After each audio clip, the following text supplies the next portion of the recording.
हर खबर पर होगी आपकी पकड़। डाउनलोड कीजिए ABP live app.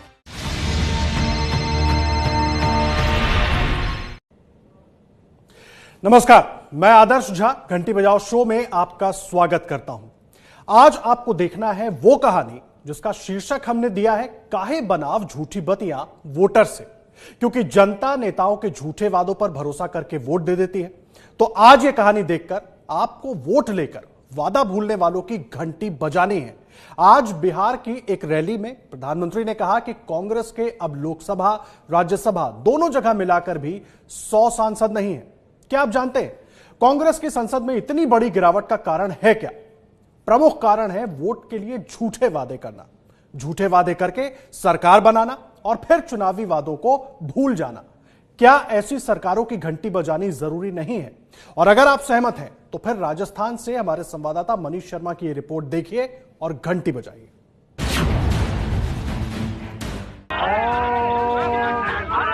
Shridev Narayan नमः। आरक्षण आरक्षण आरक्षण। अपनी मांगों के समर्थन में गुर्जर समुदाय का आंदोलन रेलवे ट्रैक पर जारी है। 2 साल से हम घूम रहे हैं इस चक्रव्यूह में। इस चक्रव्यूह को तोड़ना भी सरकार को। सरकार बनने से पहले सब वादे कर चुके, लिखित में सरकार दे चुकी, तो सरकार हमारी मांगों को पूरी क्यों नहीं करती? हमने गहलोत जी से बात करी थी कि कुछ दे दो, ना कुछ नहीं दिया, तो ये तो होगा नहीं, क्या करते? वो लोग आ जाएं, हमें बता जाएं आपके साथ ये किया। सर हमें 15 साल से संघर्ष करने थी। जब तक सरकार हमारी मांगे पूरी करके न दे दे, हमको ऑर्डर्स न निकाल के दे दे, इस बार हम इस तरह के झुंझुने नहीं चाहते।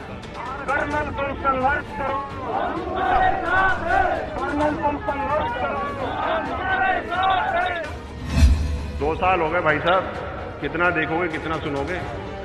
जिस स्पीड से आप लोग देखते सुन रहे हो, हम तो मर ही जाएंगे। गुर्जर समाज का आंदोलन पटरियों पर है तो खाना पीना भी पटरियों पर पूरी तरह से शुरू हो चुका है।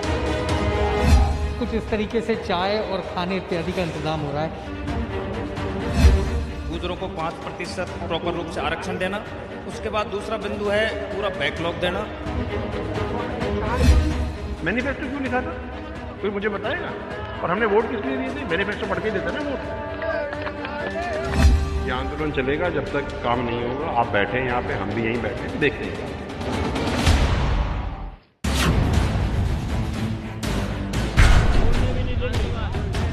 राजस्थान की आबादी में 6% हिस्सा है गुर्जर समुदाय का।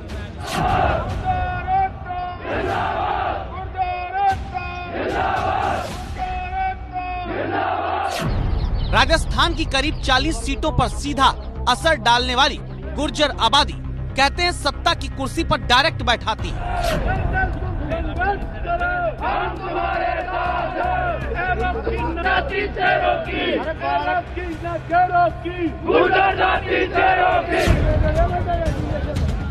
लेकिन अब राजस्थान में सत्ता तक पहुंचाने वाले गुर्जरों को एक बार फिर चुनावी वादा याद दिलाने के लिए पटरियों पर लेटना पड़ रहा है। 5% आरक्षण 9वीं अनुसूची में दर्शाइए। लोकसभा, राज्यसभा, विधानसभा और संसद, पीएम और सीएम और प्रेसिडेंट के हस्ताक्षर चाहिए। कहते हैं राजस्थान में सत्ता का उगता सूरज बनना है तो गुर्जरों को साथ रखो, गुर्जरों से वादा करो। लेकिन अब गहलोत सरकार में करीब 2 साल पूरे होने के वक्त क्या वही गुर्जर आबादी चुनावी वादों के अंधकार में आंदोलन के लिए छोड़ दी गई?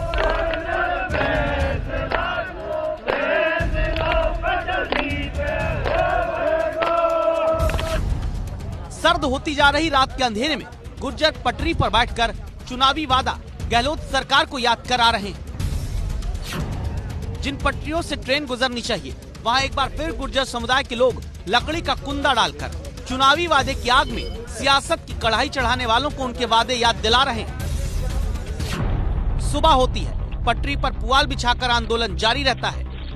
रेलवे ट्रैक पर बैठे आंदोलनकारियों के लिए पटरी के किनारे ही चाय बनती है। रेलवे ट्रैक पर ही दोपहर का खाना आता है आंदोलनकारियों के लिए, रोटी, दाल, कढ़ी, अचार। इस तरह पिछले 3 दिन से एक बार फिर 60 ट्रेन डाइवर्ट करनी पड़ी। 220 बसों को आधे रास्ते में रोकना पड़ा। दावा है 5 जिलों में इंटरनेट बंद करना पड़ा क्योंकि चुनावी वादों पर छले गए गुर्जर अपनी मांगों के लिए आंदोलन के लिए मजबूर हो गए।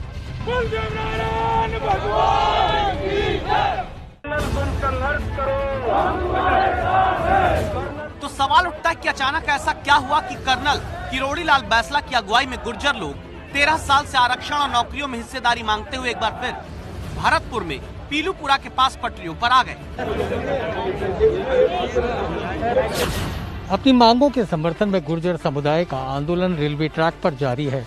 पीलूपुरा गांव से आगे ये है दिल्ली और मुंबई को जोड़ने वाला महत्वपूर्ण रेल मार्ग, लेकिन ये रेल मार्ग कल शाम यानी रविवार शाम से पूरी तरह से ठप हो चुका है। हालांकि इस समय ट्रेनों का आवागमन ज्यादा नहीं है, लेकिन उसके बावजूद महत्वपूर्ण रेलगाड़ियों को, तकरीबन 1 दर्जन रेलगाड़ियों को इस ट्रैक के बाधित होने की वजह से डाइवर्ट किया जा चुका है।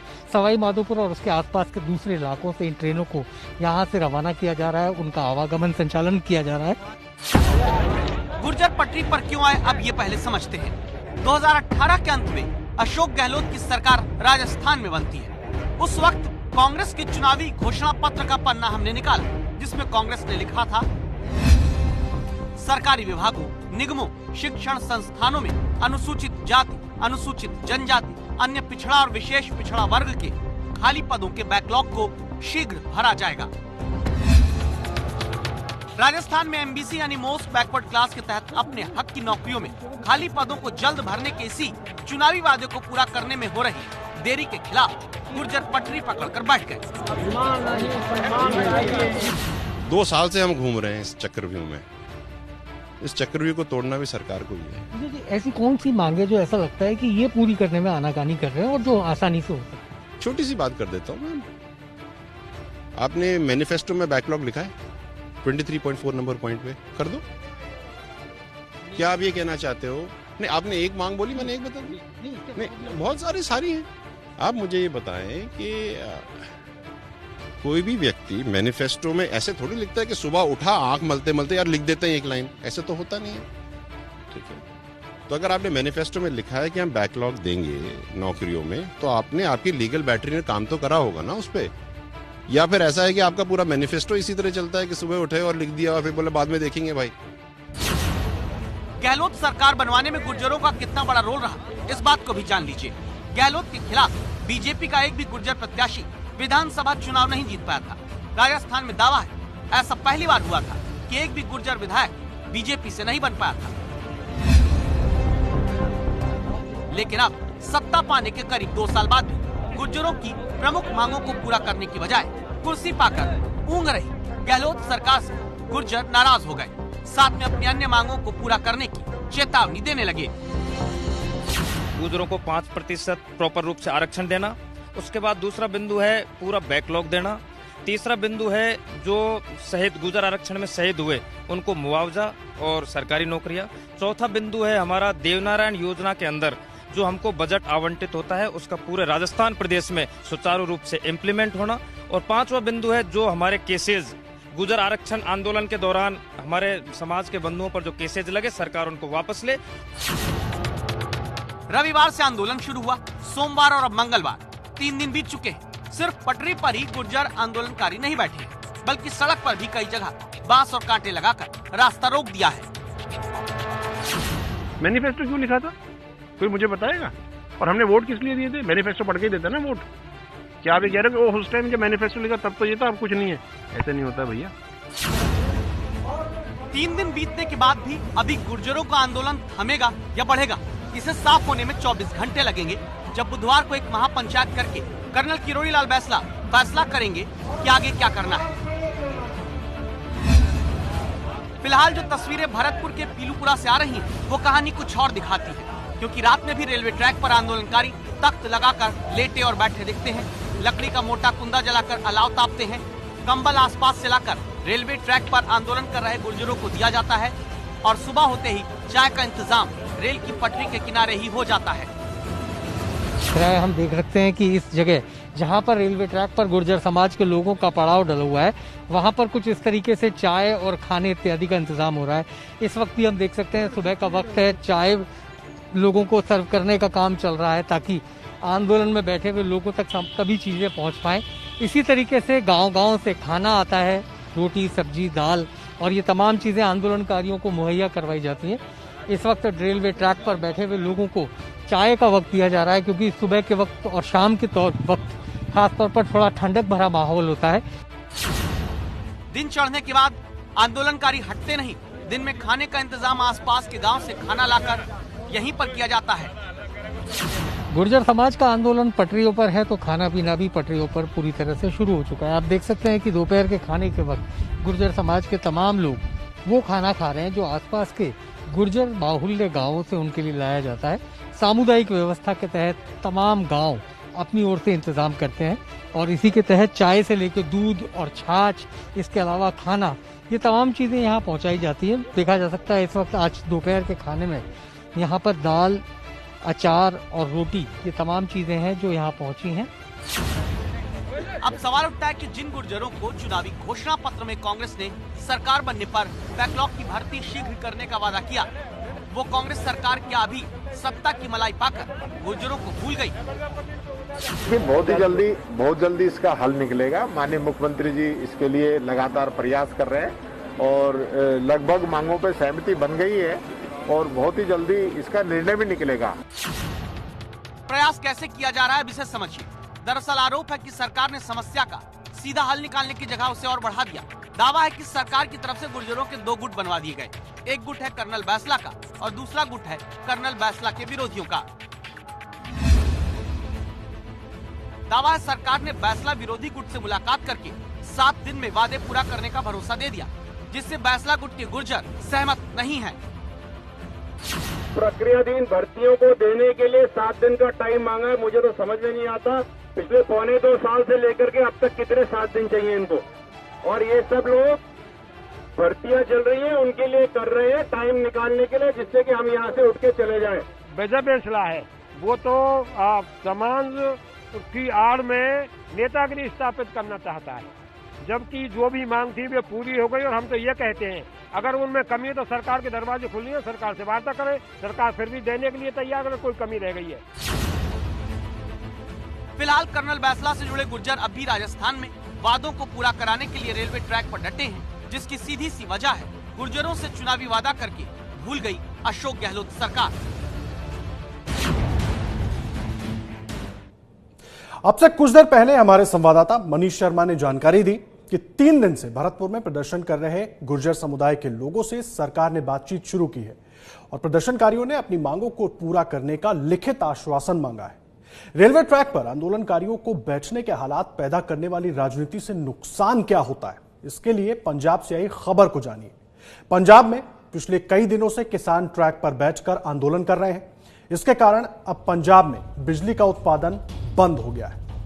पंजाब में कोयले की कमी से आखिरी जीवीके थर्मल प्लांट भी आज बंद हो गया। दरअसल पंजाब में किसानों के रेलवे ट्रैक पर बैठकर आंदोलन करने से मालगाड़ियां कोयला लेकर पंजाब नहीं पहुंच पा रही हैं। अब कोयला मालगाड़ी से नहीं पहुंच रहा तो थर्मल प्लांट बिजली नहीं बना पा रहे हैं, जिसके बाद अब पंजाब में लंबे वक्त तक के लिए दिन में बिजली गुल हो सकती है।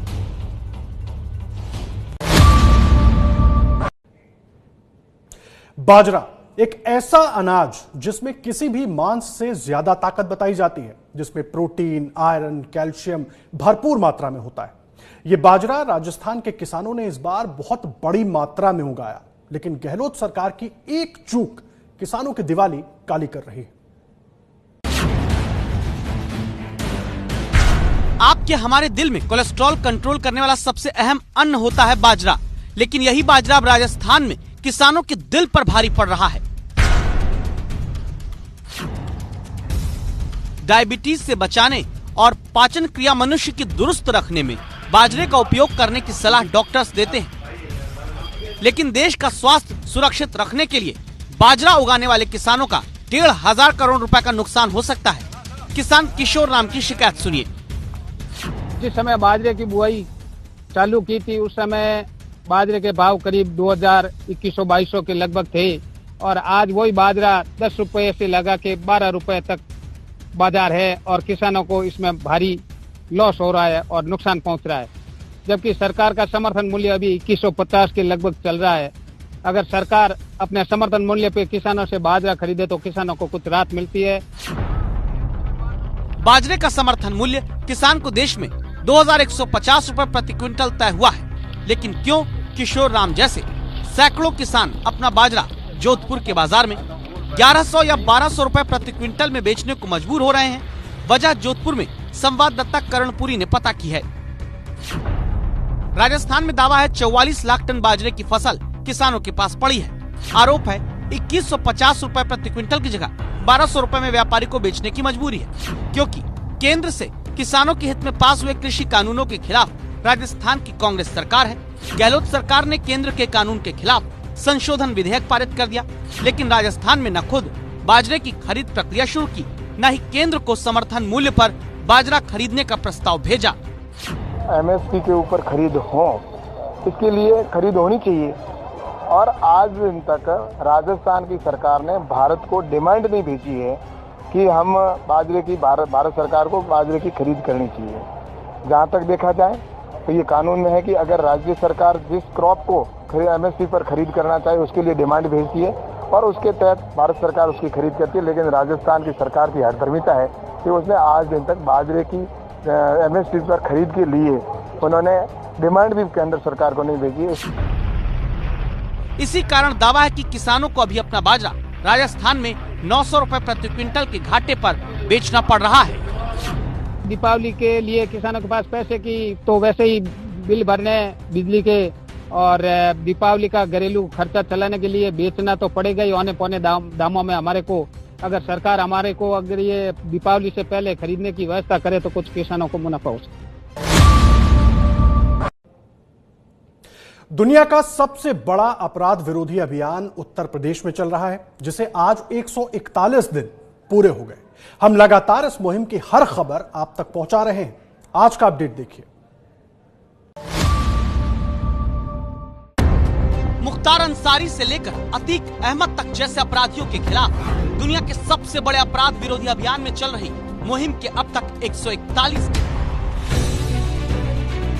जिसमें अब गाजीपुर में मुख्तार अंसारी के घर का होटल गिराने के बाद मुख्तार अंसारी के करीबी महेंद्र जायसवाल की अवैध रूप से इकट्ठा की गई 50 लाख की संपत्ति को कुर्क कर दिया गया है।